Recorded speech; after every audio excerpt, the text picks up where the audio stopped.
So my talk is called Physicalism and Psychedelic Consciousness. It's in three parts. In the first part, I'm going to talk a bit about physicalism and psychedelics, and happily, of course, you're now primed for this by Peter's talk and to an extent by Sue's as well.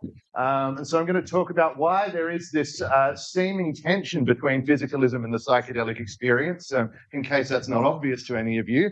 And what I'm ultimately going to be arguing is perhaps disappointingly weak. So I'm not going to be trying to convince you that physicalism is definitely true. I don't even think it's definitely true. I think it's probably true. But if you think it's probably not true on the basis of psychedelic experience, I'm going to be trying to convince you that that argument is not as strong as it seems, that actually physicalism has a better prospect of explaining psychedelic experience than you might have thought. And if you already do think that physicalism is probably true, like I do, and you think it's kind of obvious that it can explain psychedelic experience, I'm going to try to convince you that it's actually not so obvious, and that as a physicalist, not just any old physicalist view can explain psychedelic experience. In particular, I think there's a specific way of thinking about consciousness that a physicalist needs to have a hope in hell of explaining psychedelic experience. And it's a way of thinking about consciousness that is very popular in neuroscience at the moment, but quite unfashionable in philosophy. And so I think that makes this an interesting exercise in itself. So it's the what I'm going to call the controlled hallucination view of phenomenal consciousness, using a phrase that's been popularized by Anil Seth. And so in the second part of the talk, I'm going to talk about what this view of phenomenal consciousness is, why you might think it's true. And then in the third part, very briefly, I'm going to show how it can be applied, not extensively and not in great detail, but just a couple of remarks on how adopting this sort of way of thinking about consciousness can help the physicalist to make progress on explaining psychedelic experience, and can help us to see in principle what a physicalist explanation of various kinds of psychedelic experience might look like. And right at the start, I want to acknowledge my two biggest intellectual debts in this talk. They are to the Finnish cognitive neuroscientist and philosopher Antti Revonsuo and the German philosopher Thomas Metzinger. So there's very little I'm going to be saying in here that isn't sort of implicit or explicit in the work of Revonsuo and Metzinger. So for people who know their work, now you know what's coming and you can go off to one of the other sessions. So starting from the start, physicalism and psychedelics. So you know what physicalism is now, Peter's told you, so I'm not going to say too much here. It's the view that everything is physical. A corollary of this, of course, is that mental states and processes, if there are any such things, are physical too. And we can contrast this with other views. So idealism, very roughly, the view that everything is mental. And so, ordinary external objects, if there are any such things, are actually mental too. And then dualism, the view, very roughly, that some things are physical, some things are mental. So if we start talking about physicalism, the view that everything is physical, the first obvious question that arises, especially for analytic philosophers who like to define our terms, is what do you mean physical? What is it for something to be physical? And there are a number of problems that notoriously arise when you ask that question. So René Descartes famously said that the physical is that which has spatial extension, that which is extended in space. Modern physics disagrees, right? Modern physics says there are point particles, things that are physical entities that have no spatial extension. So it looks like we can't go with the classic Cartesian definition. So what are we to do? One kind of response to that problem that some people have tried is to define physical with reference to physical theory, to say something like, a physical thing is something that is mentioned or quantified over in the philosophical jargon by physics. You get problems if you go down that road. I had a whole slide on it, but I cut it because I've only got half an hour. So you just have to take my word for it that that's a very difficult approach to take, defining physical with reference to what physics says. The approach that I like is called by some people the via negativa, because it's a negative way of characterizing physicalism. It doesn't involve saying positively what it is for something to be physical. It says physicalism is the view, essentially, that the mental is not fundamental, right? That's my slogan version of it that I made up. I don't know if someone else has come up with that before me. But it's basically the idea that, look, physics is not completed yet. We don't yet know what's going to be on its final list, its final catalogue of fundamental forces, processes, constituents, etc. But physicalism is essentially the bet that whatever shows up on the final list of fundamental things that physics gives us, mentality is not going to be among them, right? Whatever is kind of at rock bottom, at the ground floor of the universe, it's not minds, it's not mental states, it's not any kind of mental phenomena. Now we get the same problem again, right? What do I mean by mental? Well, I'm going to adopt a fairly standard characterization in philosophy that the mental is that which is characterized by intentionality and consciousness. So by consciousness here, I mean phenomenal consciousness, what Sue was talking about, Nagel's what is it like to be.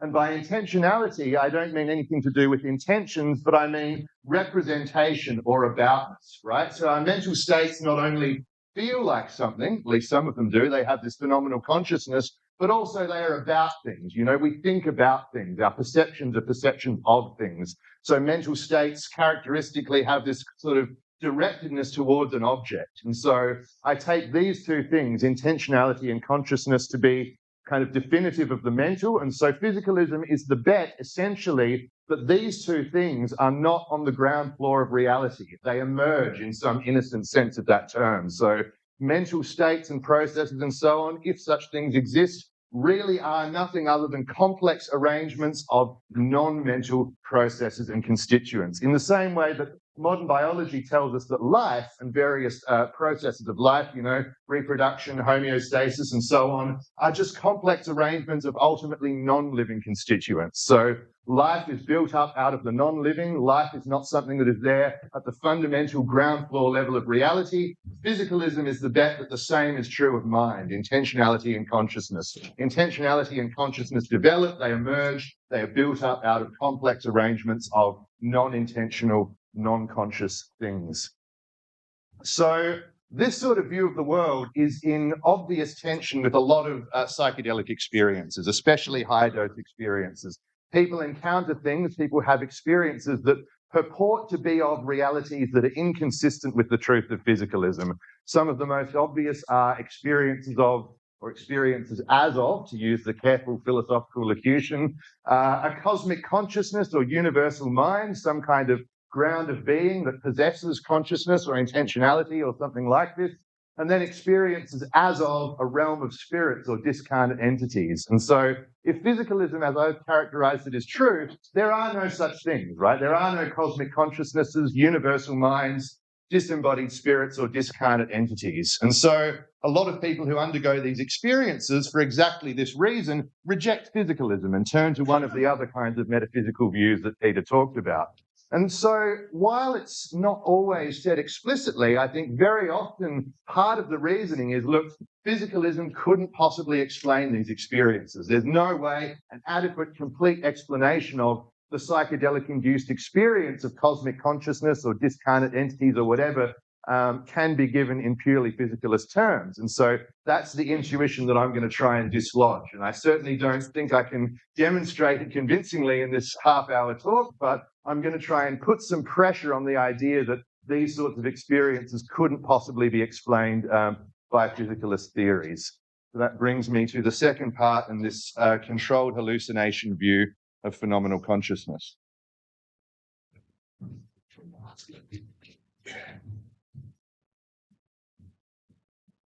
So I'm making a fairly bold claim. I'm saying, roughly speaking, that this one idea, and it's actually too strong, I mean, this can't literally be true, but the spirit of the claim is something like, this one idea is both necessary and sufficient for physicalists to have a good chance of explaining psychedelic experience satisfactorily. In other words, if physicalists don't think about consciousness this way, they're not going to be able to do it. And if they do think about consciousness this way, it looks very likely that they are going to do it. It starts looking very promising that they will be able to do it. And the idea is just that conscious experience, in this specific sense of phenomenal consciousness, what is it like to be, is a controlled hallucination. So what does this mean? It's a much misunderstood and much maligned idea, but I think a lot of the misunderstandings can be forestalled.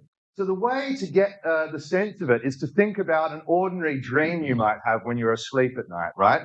If any of you tend to have kind of interesting metaphysical dreams or dreams with sort of mystical or religious content or whatever, just bracket those. Those sorts of factors are only going to complicate things. Just think about a dream you might have, asleep tonight, for instance, about walking around this conference and talking to other people at the conference or whatever it might be, right?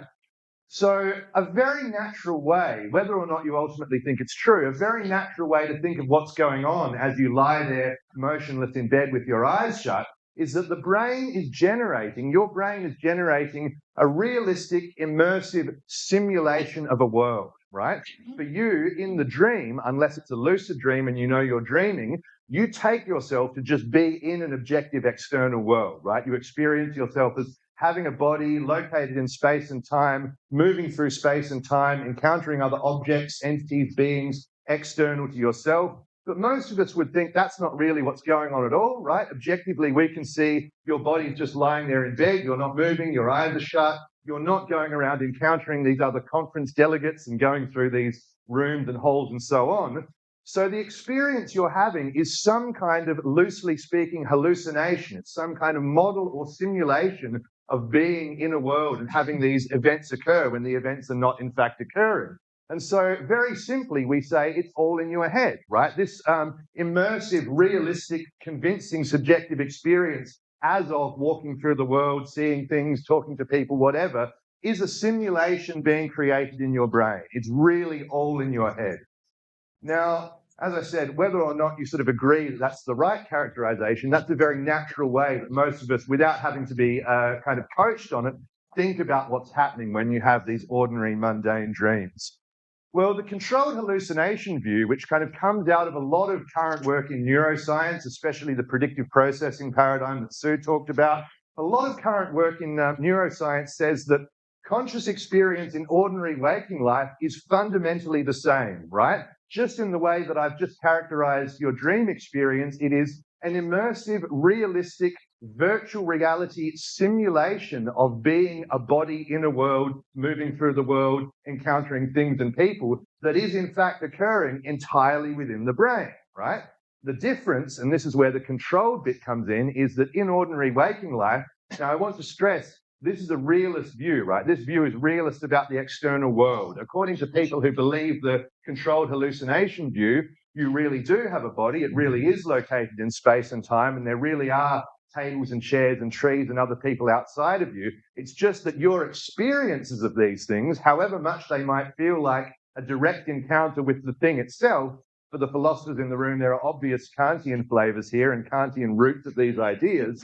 However much your experience might feel like a direct encounter with the objective external world, really it is this internal, thoroughly realistic, convincing virtual reality simulation being created entirely by and within your brain. It's just that in ordinary waking life, unlike in dreaming, unlike in uncontrolled hallucination, the content of the virtual reality simulation, in other words, what is actually being simulated, is being strongly modulated and constrained by actual signals coming in through your sensory receptors from the objective external world. That's why this is a useful thing for the brain to do, right? That's why this is adaptive, for it to kind of generate this realistic internal model, because then the brain is sending signals, moving the muscles, maneuvering the body through the world, and I don't have to bump into the table and hurt myself to know that it's there, right? I've got this internal model that tells me there's a thing there, and so I can then move around it and not bump into things and move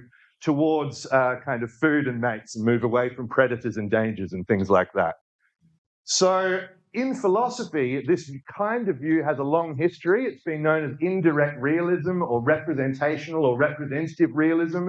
The realism part, as I said, is that this is not an idealist or a solipsist view. This view says there really is an external world, but it's indirect or representational because it says your experience of that world consists entirely of these inner representations or models or virtual reality simulations in the current sort of neuroscience parlance of that world. So it's a thoroughly intracranial, in the head model of the world that seems just like the world itself. And so this is this property that's known in philosophy of mind as the transparency of experience, right?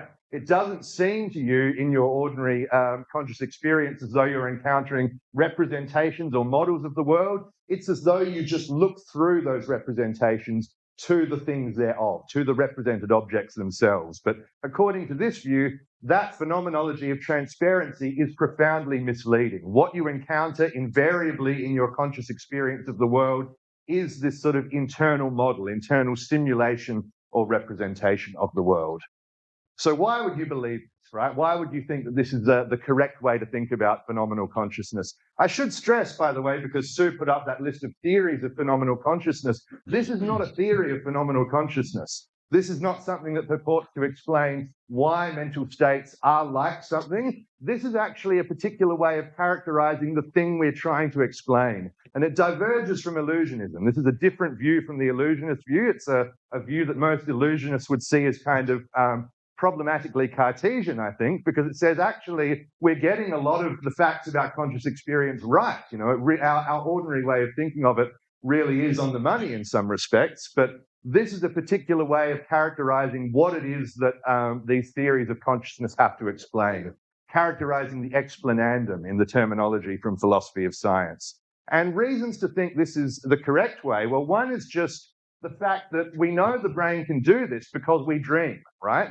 The existence of dreaming is, if you like, an existence proof that the brain can generate a thoroughly vivid, immersive, realistic, and convincing, totally internal world model or world simulation. And the thought is, well, why then, from an evolutionary standpoint, if it can do that, why would we also evolve a completely different way of modeling the world, right? Why wouldn't we just have this one mechanism that we know for sure is at play in dreaming, and then have that mechanism being modulated by these incoming signals from the external world in waking life? I mean, these signals have got to be doing something. That world simulation mechanism operative in dreaming has got to be there for something. It would be very inefficient to evolve that mechanism just for dreaming and then a separate mechanism for consciously perceiving the world in waking life. But there's also this pattern of what are called in cognitive neuropsychology double dissociations between external stimuli and conscious experience. And so a double dissociation is basically the idea that if you have a case where you get A without B and you have a case where you get B without A, you can conclude that A and B are actually different things, right? They doubly dissociate, and you can dissociate one from the other and the other from the one. And so the reason for thinking that conscious experience is this thoroughly internal process of world modeling is that conscious experiences of various things doubly dissociate from the presence of the things themselves. So, for instance, things like dreaming, phantom limbs, direct brain stimulation that gives rise to specific conscious experiences all show that you can have the experience without the objective external stimulus or object. As long as you've got the brain activity, that seems to be sufficient, right? On the other hand, we have cases like deafferented limbs, so where you actually sever the nerve going from the limb to the brain, and then you find that when the brain activity is not occurring, you can do whatever you like to the limb, but you're not going to feel it, right? The external stimulus is there, but you don't have the conscious experience if you're not getting the brain activity happening. And the same point applies to what's called the sensory motor blockade in dreaming. So this phenomenon whereby in sleep, in dreaming, the normal motor commands going out from the brain and sensory signals going into the brain are attenuated to a significant degree. It's not total. The work of Jenny Witt and others has shown that it's a lot more complicated than has been traditionally assumed, but still you find that, you can be lying there in bed and all sorts of objective things are happening in the world around you, but because they're not being represented in your brain, you don't have the conscious experience of them. So it's this pattern of double dissociation, and this is what Ravonsway, I think, lays out very convincingly, that gives a very strong argument for this kind of controlled hallucination view of consciousness. And then the third reason, I think, is psychedelic experience. It's just the fact that if you're a physicalist, the sorts of things that people experience on psychedelics look very, very puzzling on other views of consciousness, but they start to look like exactly what you would expect if you adopt this kind of controlled hallucination view. So that brings me to the third and final part. I think I've got about 8 minutes, 7, 8 minutes at this point. 7 minutes. Okay, good. To try and say how this helps a physicalist to explain psychedelic experience.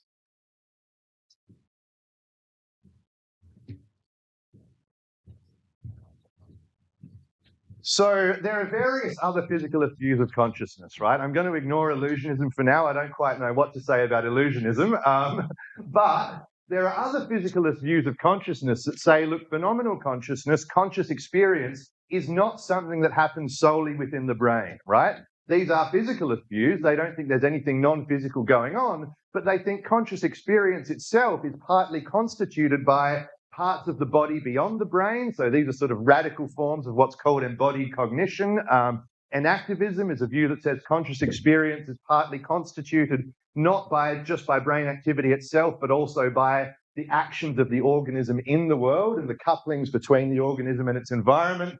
And then you have externalist representationalism, which I don't really have time to explain properly, but says that, you know, when you have a conscious experience of the table itself is somehow, the objective table outside of you is somehow a constituent of that experience. And on these sorts of views that make consciousness constituted not just by brain activity, but also by stuff in the external world, it's at least on the face of it mysterious how drugs would be able to give us these kind of incredibly immersive experiences of visiting other realms and kind of, you know, hyperdimensional geometry and cosmic consciousness and things like this. Whereas if you adopt this view, the sort of controlled hallucination, intracranial virtual reality view of consciousness, it starts to make perfect sense why perturbing this system, this incredibly complex, evolved system for modeling the world and moving the organism effectively through it, would lead to these very strange sorts of conscious experiences. So I'm going to look first at one particular case study, the experience of universal consciousness, and then I'm going to do that in 2.5 minutes. And then in another 2.5 minutes, I'm going to make some general remarks about the sort of picture of conscious experience that this opens up and why it makes me at least optimistic about physicalist explanations of the whole range of psychedelic experience. So suppose just for a moment that I'm right, okay? Suppose we do have this intracranial virtual reality world modeling system of the kind that the controlled hallucination view posits. Well, in that case, what this system normally does in the course of ordinary waking life is generate this immersive simulation of a world populated by objects, people, entities, events, processes, space, time, etc. But it also importantly models a center to this world and an entity existing right at the center, and an entity, moreover, to whom this is all happening. And that's the thing that we call I or me, right? So in modeling the world, the controlled hallucination system, the world modeling system, also models an experiencer of the world, a subject moving through the world, hearing sounds, smelling smells, seeing sights, etc. If that's the case, then in theory, it should be possible to make it stop doing that, right? There's a complex process going on in there, generating a model, generating a simulation of the world that says, you know, there's chairs up here and there's people here and these things have these colors and these things look like this. And right here, or for you, right here, you know, it's always at the center, there's me. There's this kind of subject, this locus of consciousness to whom this is all being presented, the famous Cartesian theater. So this part of the view kind of concurs with illusionism in saying that certain aspects of the Cartesian picture of the mind are illusory. We have this kind of simulated experience as of a subject to whom it is all happening. But according to the controlled hallucination view, that's just one more part of the show, right? And it's a part of the show that is very central. It's very important. It has an obvious kind of adaptive role to model not just, you know, all the things around the organism, but the organism itself, because you have to kind of distinguish between inner and outer, move the organism around effectively and skillfully. But still, at the end of the day, the sense of self, the feeling of being a me or I separate from all of this and experiencing all of it is just another part of the show. And it should be possible to disrupt the neurocognitive systems that are modeling that part of the show, but not kind of switch the world simulation process off completely. Well, what would you get if you did that, right? You would have an experience in which consciousness persisted. So by hypothesis, the kind of simulation process, the generation of this experiential virtual reality is still happening, but there is no longer this central component of that, which is this model of an inner-outer boundary and an entity on the inside of that boundary to whom it is all happening. So you would have this experience of consciousness undeniably occurring, this alert, vivid, wakeful consciousness persisting with no experienced sense of a boundary where the locus of consciousness ends and everything else begins. Consciousness would be felt to pervade everything. And in a certain sense, that would be correct. That would be a genuine veridical insight into the nature of your experience, because your experience as of the external world is all a thoroughly mental construction. It is all made of consciousness. So that's just a thumbnail sketch of how on this view you would begin to explain this experience of boundless or universal consciousness. It seems like exactly the sort of thing that you would think we would be capable of or susceptible to if you modify the conditions of this virtual reality world modeling system suitably. In general, so these are my sort of closing remarks on why this is a promising approach. If this sort of view is true, the brain is a world modeling system with an unimaginable combinatorial capacity, right? So just think about the kind of level of detail and fineness of grain of any individual conscious experience you have, and just think about the capacity the brain has at the drop of a hat to generate a vivid internal model of any novel experience you can imagine. You know, aliens could land tomorrow on the top of this hill and they could, you know, have 3 heads and 5 eyes and whatever. And in an instant, the brain would generate this immersive internal model that, oh, this is what's going on now. You know, there are these beings who look like this and they're coming out of this spaceship, right? Think about any possible movie that could be made. Well, your brain has within it the capacity, as you sit down and watch that movie, to generate just out of nowhere this immersive, vivid internal conscious experience of watching that movie. So the idea is that it's very adaptive for a system, for an organism to have a world modeling system with this flexible, open-ended combinatorial capacity, the capacity to model or represent open-endedly, indefinitely many new experiences as they arise. And so you're going to get for free, if you have this capacity to model this open-ended set of possible experiences, as soon as you have the combinatorial capacity to do that, you're also going to get the ability to model an open-ended set of impossible experience, right? Just to make the system complex enough to kind of represent whatever crosses the organism's path, it's going to end up, conscious experience is going to end up being this incredibly high-dimensional space in which, think about all the possible permutations of visual experience, auditory experience, olfactory, emotional, interoceptive, kinesthetic experience. You're going to end up with this incredibly, unimaginably high-dimensional space, and then it stands to reason that certain perturbations, pharmacological or otherwise, are going to be capable of propelling the system into novel, very strange regions of that space that it just would not end up in the ordinary course of things. So, in the words of William James, apply the requisite stimulus, and there these strange phenomenal worlds are at a touch. So I think that's me out of time. Thanks, everyone.